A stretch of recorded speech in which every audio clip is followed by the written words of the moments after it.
पवित्र सेदिन ऑफिस रु फेरी मेस रे रोषे आरंभ करुथिला। समय प्राय राति 8टा। हठात मोबाइल बाजी उठिला। देखिला बेलकु भिणेई कॉल करुचंती। पवित्र भाबिला एबे से काहेकि कॉल कले। किछि समय पूर्वरु बाबा फोन करथिले मो बड़ भौणीर झियो हेला बोली खबर देवा पई। भिणेई भी बोधे सेइथि पई कॉल करथिबे एपरि चिंता करी पबी फोन उठेला। कांग्रेचुलेशंस भाई पबी कहिला। सेपटु सुभिला किछि कांग्रेचुलेशंस नाही पबी, तमे घर को शीघ्र आस, तम भौणी को रक्त दरकार। तुमर आ तुम अपार ब्लड ग्रुप बी पॉजिटिव, तेणु तुमे जेते शीघ्र हेई परिबो आस। एतिकी कही से फोन रखिदेले। पवित्रर पाद तळु जेमिति माटी खसीगला। कोन करिवो कोन न करिवो से किछि भाबी परिला नाही। पबी पाठ पढिबा पई घरु माने भद्रकरू बाहरी आसीची भुवनेश्वर। विगत 4 वर्ष धरी एई 2 दिन पूर्वरु ही भुवनेश्वर स्थित एक घरोई कंपनी रे तार चाकरी हेइची। सरकारी दफ्तररू एक किराणी रूपे अवसर नेइथिबा बापा ओ गृहिणी मा बहुत कष्ट करी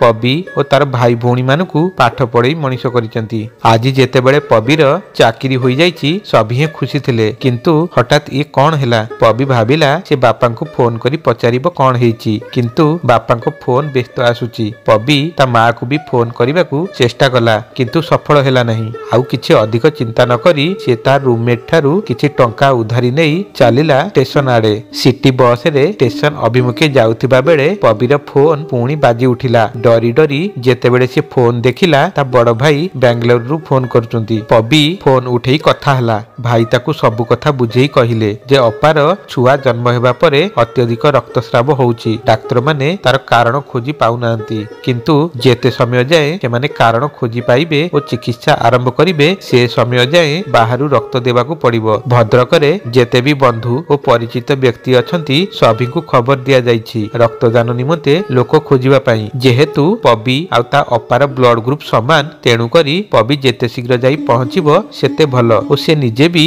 बेंगलोर रु बाहरुचंती। मनरे अनेक कल्पना जल्पना रखी से स्टेशन रे पहुंचिला। सेठाकार अनुसंधान विभाग रे बुझिबारु जणागला जे भद्रक पई आगामी 4-5 घंटा जाए किछि ट्रेन नाही, कथारे नाही। असुविधा जेतेबेले आसे एका आसे ना, आसे ता सांग साथी को नेई। पबी सेठारु बाहरी पुणी बरमुंडा बस स्टैंड रे पहुंचिला। सेठारु 9:30 बस रे से भद्रक बाहरिला।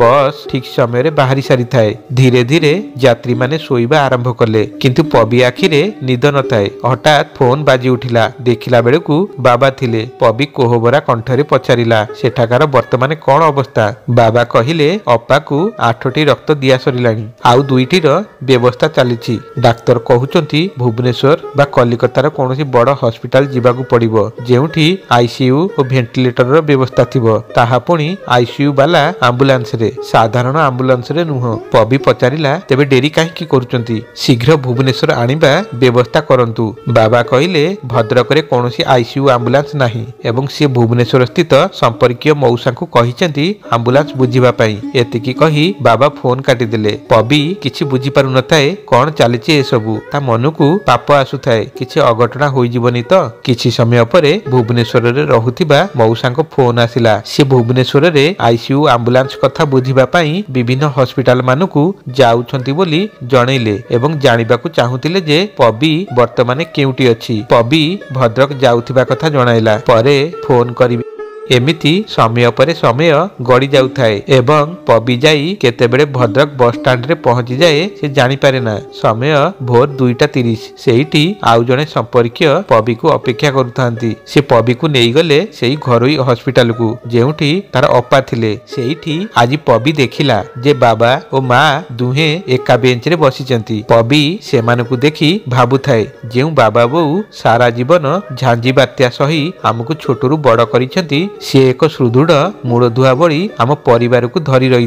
से आज संपूर्ण असहाय, संपूर्ण निरुपाय। कौन सतरे एपरी परिस्थिति आसिला जे से माने मध्य आशा छाड़ी सारिलेनी। पबी जाई बाबांग पाखे बसिला आ पचारिला कौन होईची बाबा, अपा केमिति अछि। बाबा कहिले सी आउ बंचिबनी रे, मते काई किछि भलो देखा जाउ नै। एतिकी कही बाबा चुप रहिले। पबी देखिला बोउ मध्य दुख मनरे बसिचंती। पबी को देखि तांको कोह लुहर रूप नेई सारिथिला। केवल भगवान को ପ୍ରାର୍ଥନା କରିବା ଛଡା ବୋଉ ଆଉ କିଛି କହୁନଥିଲେ। ପବିର ସାହସ ହେଲା ନାହିଁ ବୋଉକୁ ଆଉ କିଛି ପଚାରିବା ଲାଗି। ଜଣେ ସମ୍ପର୍କୀୟ ଆସି ପବିକୁ ନେଇଗଲେ ଆଇସିୟୁ ରୁମକୁ, ଯେଉଁଠି ତା ଅପା ଥିଲେ। ସେ ଦେଖିବାକୁ ପାଇଲା ଯେ ତା ଅପା ଏକ ବେଡରେ ଅଚେତ ଅବସ୍ଥାରେ ପଡି ରହିଛି। ଗୋଟିଏ ହାତରେ ବ୍ଲଡ ଆଉ ଆର ହାତରେ ସାଲାଇନ୍ ଚାଲିଛି। ଶରୀରର ଅନ୍ୟ କେତେକ ସ୍ଥାନରେ ବହୁତ କିଛି ଯନ୍ତ୍ରପାତି ଖଞ୍ଜା ଯାଇଛି। ନିଶ୍ୱାସ ନେବା ପାଇଁ ଅମ୍ଳଜାନ ନଳୀ ବି ଲାଗିଛି। ନିଜ ଅପାକୁ ଏହିଭଳି ଅବସ୍ଥାରେ ପବି ଦେଖିପାରୁନଥାଏ। ତଥାପି ମଧ୍ୟ ସିଏ ତା ଅପାକୁ ଡାକିଲା, ଅପା ଅପା ଦେଖ ମୁଁ ଆସିଗଲି, ଆଉ କିଛି ଅସୁବିଧା ହେବନି ଅପା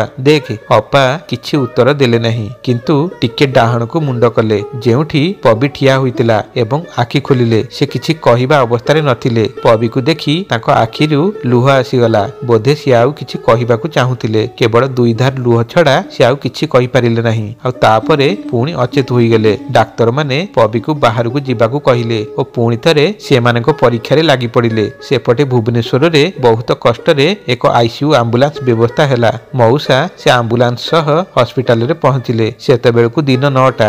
ଡାକ୍ତର ଓ ନର୍ସ ମାନଙ୍କ ସହାୟତାରେ ଅପାକୁ ସେ ଆମ୍ବୁଲାନ୍ସରେ ରଖାଗଲା। ପବି ଆମ୍ବୁଲାନ୍ସର ସାମ୍ନା ସିଟରେ ଓ ବୋଉ ଅପା ସହ ଆମ୍ବୁଲାନ୍ସରେ ବସିଲେ। ଯେଉଁ ହସ୍ପିଟାଲରୁ ଆମ୍ବୁଲାନ୍ସ ଆସିଥିଲା ସେଠୁ ଜଣେ ଡାକ୍ତର ଓ ନର୍ସ ବି ଆସିଥିଲେ। ସେମାନେ ବି ଅପା ବେଡ ପାଖେ ରହି ସମସ୍ତ ବ୍ୟବସ୍ଥା କଲେ। ଆମ୍ବୁଲାନ୍ସ ଭୁବନେଶ୍ୱର ଅଭିମୁଖେ ବାହାରିଲା। ବାବା, ଭିଣେଇ ଓ ମଉସାଙ୍କ କାରରେ ଆମ୍ବୁଲାନ୍ସ ପଛେ ବାହାରିଲେ। ବାଟ ସାରା ବୋଉ ନିଜ ଦୁଃଖକୁ ଛାତିରେ ଧରି ଓ ଆଶାକୁ ମନରେ ଧରି ଚାଲୁଥାନ୍ତି। ପ୍ରାୟ ଅଧା ବାଟ ଗଲା ପରେ ହଠାତ୍ ଅପାକୁ ହୋସ ଆସିଲା। ସେ ଟିକେ ଆଖି ଖୋଲି ବୋଉଙ୍କୁ ଦେଖିଲା ଓ ପୁଣି ଥରେ ବେହୋସ ହୋଇଗଲା। ଉପସ୍ଥିତ ଥିବା ଡାକ୍ତର କିଛି ପରୀକ୍ଷା ନିରୀକ୍ଷା କଲେ ଓ ଏକ ବ୍ଲଡ ଚଢେଇବା ଆରମ୍ଭ କଲେ। ସମସ୍ତେ ଭାବିଲେ ବୋଧେ ବଞ୍ଚିବାର କିଛି ଆଶା ଦେଖାଯାଉଛି, କିନ୍ତୁ ଅପା ସେଭଳି ଅଚେତ ହୋଇ ପଡି ରହିଥାଏ। କିଛି ସମୟ ପରେ ସମସ୍ତେ ହସ୍ପିଟାଲରେ ପହଞ୍ଚିଲେ। ସେଠାରେ ପୂର୍ବରୁ ହିଁ ଡାକ୍ତର ଓ ନର୍ସ ମାନଙ୍କ ଏକ ଗୋଷ୍ଠୀ ଅପେକ୍ଷା କରୁଥାନ୍ତି। ସେଠାରେ ପହଞ୍ଚିବା କ୍ଷଣି ଅପାକୁ ଆଇସିୟୁକୁ ନିଆଗଲା। ବାବା ଓ ବୋଉ ଅପା ସହ ଆଇସିୟୁ ଯାଇ ଗଲେ ଓ ପବି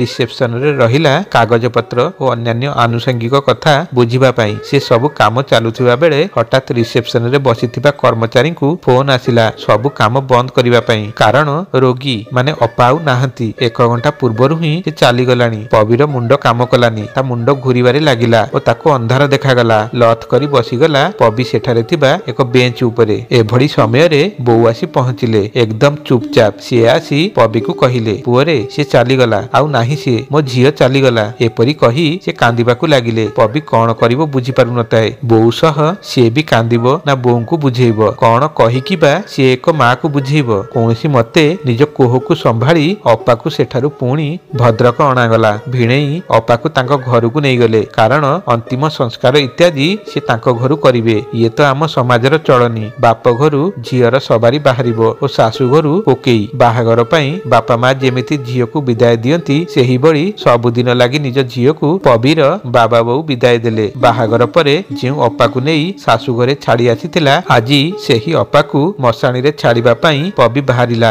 ବାହାଘର ପରଠୁ ଆରମ୍ଭ କରି ସମସ୍ତ ପର୍ବପର୍ବାଣିରେ ଭାର ନେଇ ଯାଉଥିବା ପବି ଆଜି ନିଜ ଅପା ପାଇଁ ଶେଷ ଭାର ନେଇ ବାହାରିଲା। ନୂଆ ଶାଢୀ, ଶଙ୍ଖା ଓ ସିନ୍ଦୁର। ତା ଅପା ଯାହା ହେଲେ ବି ଅହିସୁଲକ୍ଷଣୀ ହୋଇ ମଶାଣି ଯିବ, ତାହେଲେ ବାପ ଘରୁ ଆସିଥିବା ନୂଆ ଶାଢୀ ପିନ୍ଧି ଯିବ ନା। ତା ଶାଶୁଘର ସ୍ତ୍ରୀ ଲୋକମାନେ ତାକୁ ସୁଲକ୍ଷଣୀ ବେଶରେ ସଜାଇଲେ ଓ ପୁରୁଷ ବ୍ୟକ୍ତିମାନେ ରାମ ନାମ ସତ୍ୟ ହେ ଡାକ ଦେଇ ତାକୁ ମଶାଣି ନେଇଗଲେ। ସମସ୍ତ ରୀତିନୀତିରେ ଅନ୍ତିମ ସଂସ୍କାର ହେଲା। ସେ ଜୁଇ ଅଗ୍ନିରେ କେବଳ ଯେ ତା ଅପାର ପାର୍ଥିବ ଶରୀର ପୋଡାଗଲା ତାହା ନୁହଁ, ସେଠି ପ୍ରତିରକ୍ଷା ବନ୍ଧନରେ ସମସ୍ତ ଅସୁବିଧାରୁ ରକ୍ଷା କରିବା ପାଇଁ ନେଉଥିବା ଶପଥ ବି ପୋଡିଗଲା। ମା ଭଳି ଓ ଏକ ସାଙ୍ଗ ଭଳି ଭଲ ପାଉଥିବା ସ୍ନେହ ବି ପୋଡିଗଲା। ଭଉଣୀ ଭାବେ ଭାଇ ପାଖେ କରୁଥିବା ସମସ୍ତ ଅଳି ଅର୍ଦ୍ଦଳି ବି ପୋଡିଗଲା। ରହିଗଲା ତ ଜୀବନ ସାରାର ସ୍ମୃତି ଓ କିଛି ପାଉଁଶ। ଘରକୁ ଫେରୁ ଫେରୁ ପବି ଭାବୁଥାଏ କେବଳ ଗୋଟିଏ ରାତିରେ କଣ ଘଟିଗଲା ତା ଜୀବନରେ। ସତେ ଯେମିତି ଗୋଟିଏ ରାତିରେ ସେ ଏକ ସାନ ଭାଇ ଓ ଗେହ୍ଲା ପୁଅରୁ ବଦଳିଗଲା ଏକ ଦୃଢ ମନୋବଳ ସମ୍ପନ୍ନ ପୁଅ, ଯାହାକୁ ନିଜେ ନିଜ ଲୁହକୁ ପୋଛି ନିଜ ବାବା ବୋଉଙ୍କୁ ବି ସମ୍ଭାଳିବାକୁ ପଡିବ। ନିଜ ଦୁଃଖକୁ ଭୁଲି ଯାଇ ଅନ୍ୟ ପାଇଁ ବଞ୍ଚିବାକୁ ପଡିବ। ଜୀବନକୁ ଜିଇବାକୁ ପଡିବ। बंधुगण आशा करूछु आपण मानकु ए कहानी निश्चय पसंद आसीथिबो। कहानी पसंद आसीथिले हमर ई चैनल को लाइक एवं शेयर कर दियंतु। हां, जदि हमर ई चैनल को नुवा करी आछिथिति चैनल टी को सब्सक्राइब करबा संगे संगे बेल आइकन को दबेई ऑल बटन टी को चिपि दियंतु। जेते बेले भी एई बडी वीडियो हम चैनल रे आसीबो सर्वप्रथमे आपण मानक पाखु नोटिफिकेशन जिवो। पुनी देखाइबो आगामी वीडियो रे आ एक नुवा कहानी को नै। सेतबळ पंत रहउछु। जय जगन्नाथ।